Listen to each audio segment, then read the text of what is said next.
Welcome. In today's video, we're going to explore how to view all shared photos on Snapchat.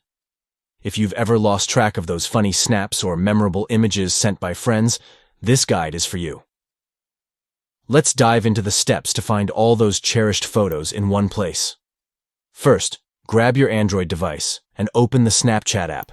Once you're in, you'll see the familiar camera screen. Make sure you're logged in and ready to navigate through your chats.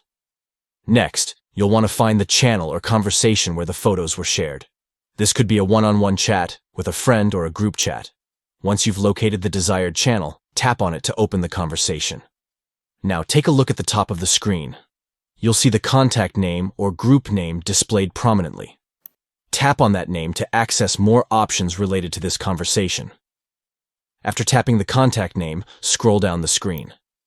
This is where you'll find the chat attachments section. It's like a treasure trove of all the media exchanged in your conversation. Under this section, you'll see all the shared photos neatly organized for you.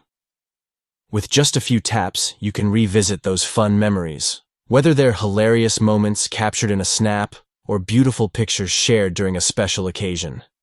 This feature makes it super easy to relive those moments without scrolling endlessly through your chat history. And that's it! You've successfully viewed all the shared photos on Snapchat. If you found this tutorial helpful, be sure to give it a thumbs up and subscribe for more tips and tricks. Thanks for watching, and I'll see you in the next video.